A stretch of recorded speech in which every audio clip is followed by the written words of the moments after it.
নমস্কার, ইতুর রান্নাঘরে আপনাদের সকলকে স্বাগত।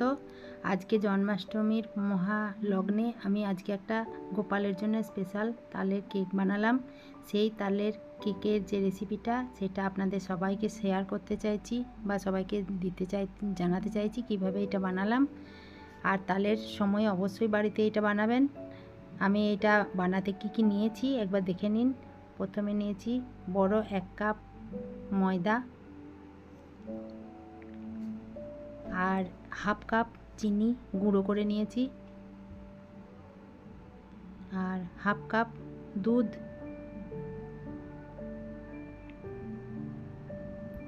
আর অবশ্যই তো তালের মাড়ি লাগবে, যেহেতু এটা তাল দিয়েই কেকটা বানাবো। আর অল্প কিছু ড্রাই ফ্রুটস, তার মধ্যে আছে কাজু, কিশমিশ, আমন্ড, এগুলো আমি একটু কুচো করে নিয়েছি।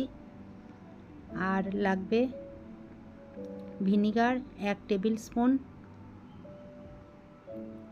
আর সাদা তেল লাগবে হাফ কাপ, আর বেকিং পাউডার লাগবে 1 টিস্পুন, আর বেকিং সোডা লাগবে হাফ টিস্পুন। এরপর এটা আমি কিভাবে বানাচ্ছি দেখে নিন। প্রথমে আমি তালের মাড়িটা একটা জায়গায় ঢেলে নিলাম, আর চিনি গুঁড়োটাও ওর সঙ্গে দিয়ে দিলাম। এরপর আমি ওই যে সাদা তেলটা নিয়েছিলাম সেই হাফ কাপ সাদা তেলটা ওই একসঙ্গে দিয়ে আমি এটাকে ভালোভাবে মাখিয়ে নেব বা ব্লেন্ড করে নেব। মোটামুটি আমার এটা মাখানো হয়ে গেছে।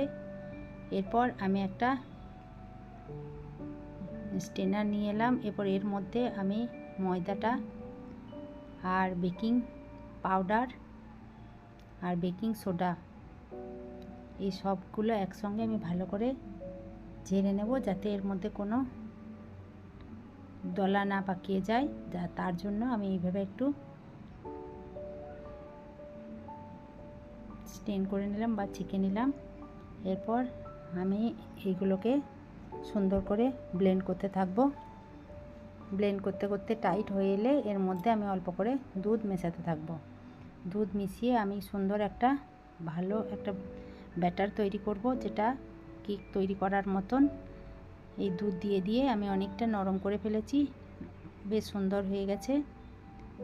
এই অবস্থায় আমি 1 টেবিল স্পুন ভিনিগার দিয়ে দিলাম। ভিনিগার যদি বাড়িতে কারো না থাকে তাহলে তার লেবুর রসটা একটু বেশি করে বা একটা গোটা লেবুর রস দিয়ে দিলেই হবে। এরপর আমি যেটাতে কেকটা বানাবো তার মধ্যে একটু সাদা তেল ব্রাশ করে নিয়ে মাপে একটা কাগজের টুকরো কেটে রেখেছি, সেটা আমি বসিয়ে দেব, যাতে করে কেকটা তলে না বসে যায় বা না পুড়ে যায়। এটা হলে খুব সুন্দর ওই জায়গা থেকে কেকটা খুলে বেরিয়ে আসে। এরকম করে আপনারা বাড়িতে সবাই বানিয়ে নেবেন। এই অবস্থায় আমি ব্যাটারটা ওর মধ্যে ঢেলে দেবো। দেখতে পাচ্ছেন তো ব্যাটারের থিকনেসটা কেমন হয়েছে। এরপর আমি একটু ট্যাপ করে নেব, ট্যাপ করে নিয়ে যাতে ভিতরে ভিতরে কোনো ফাঁকা হাওয়া না ধরে থাকে তার জন্য। এরপর আমি একটা কড়াই গ্যাসের মধ্যে চাপিয়ে রেখেছিলাম, গরমও হয়ে গেছে। এরপর আমি একটা ছোট ঢাকনা দিয়ে দিলাম। আমি এরপর 15 মিনিট পর ঢাকা খুলে দেখছি কেকটা কতটা হয়েছে। এরপর আমি ওই যে ড্রাই ফ্রুটসগুলো আছে সেগুলো আমি উপর থেকে ছড়িয়ে দেব। তারপর আমি আবার এটা ঢাকা চাপা দিয়ে দেব। তারপর আমি 20 মিনিট পর আবার এটা দেখে নামিয়ে দেব হয়ে গেলে। এরপর কেকটা অলরেডি রেডি হয়ে গেছে। এরপর আমি এটাকে ঠান্ডা করে নিয়ে থালার মধ্যে সাজিয়ে নিয়েছি। এরপর কেটে আমি গোপালকে খাইয়ে দেখাবো। দেখুন কত সুন্দর আমার কেকটা হয়ে গেছে, কত নরম তুলতুলে, অথচ তাল দিয়ে যে এমন সুন্দর কেক হয়। এটা একবার বাড়িতে বানিয়ে দেখবেন এবং ভালো লাগলে অবশ্যই চ্যানেলটিকে সাবস্ক্রাইব করবেন।